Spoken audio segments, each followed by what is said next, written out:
Hi everyone, my name is Tim and I'll be going over three cinematographer portfolios. First one up is Laura Bellingham's. Alright, so diving into her profile, we're immediately greeted with some amazing images for her background.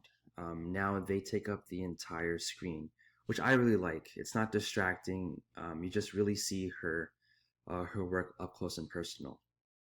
With her font choice, it's very clean, very professional looking. Although right here, or not right now, but for images that's dark, you can really see the tabs clearly. As you begin to scroll up and you move your cursor, the titles show up, which is really nice. And you can just click that right away. And then as you begin to scroll even further, is her about, which she has a lot of features and things that she's done.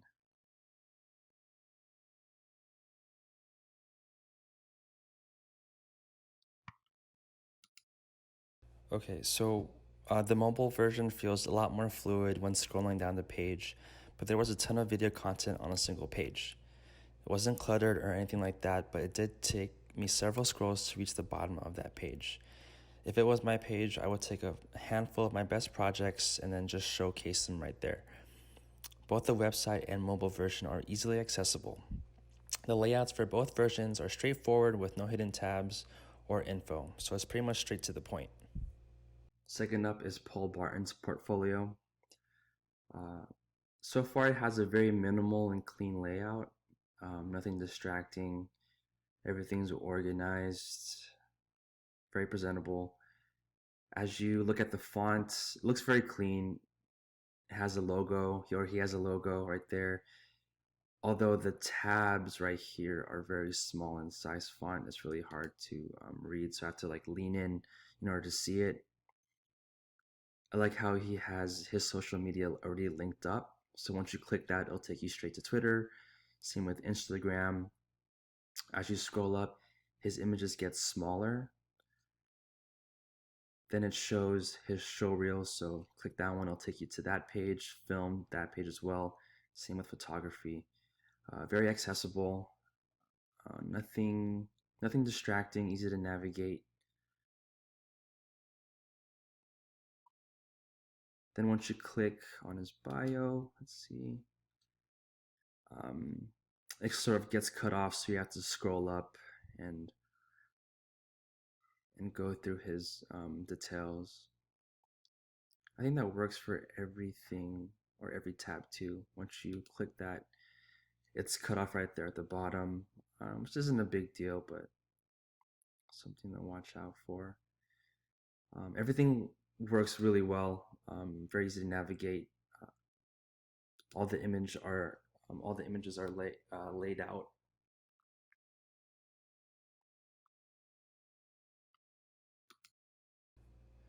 The mobile version is user friendly and incredibly easy to navigate everything.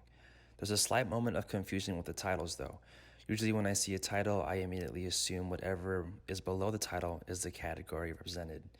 For example, if I'm clicking the showreel image, I'm actually selecting the film image instead, which then forces me to backtrack and go back and forth through the site.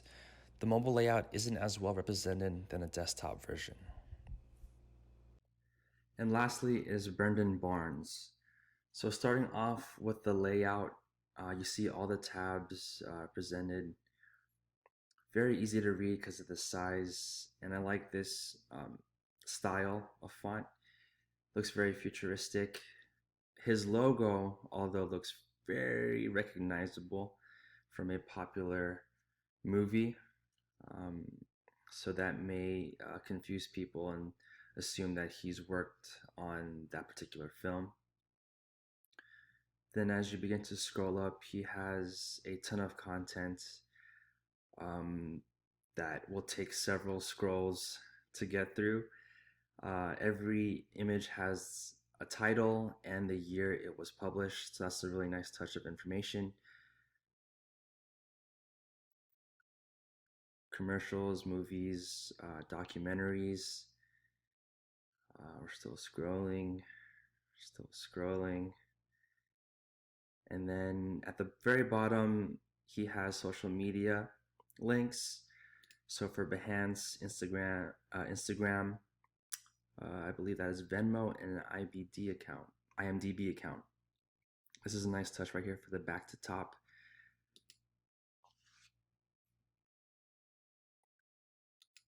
Let's see everything, and then let's click commercials.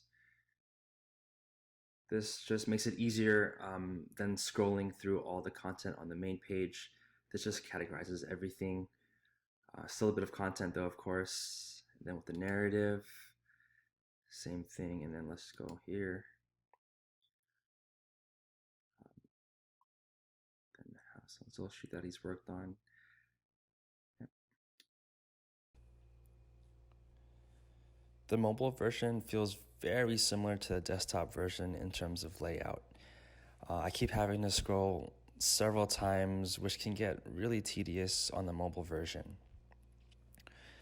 So with all that content, it's very overwhelming. So I'd rather just go to the top of the menu and navigate my way with the categories instead. It just makes it easier for myself to view his work and less stressful.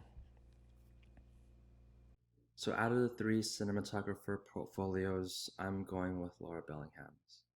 Not only because her layout was very minimal, very organized, not cluttered, in my opinion, but it was more based off the images that she was showing on her homepage. They look very cinematic, incredibly professional, and it brings like many emotions with each passing images that comes on. That's pretty much it. Thank you for watching, and thank you. Bye.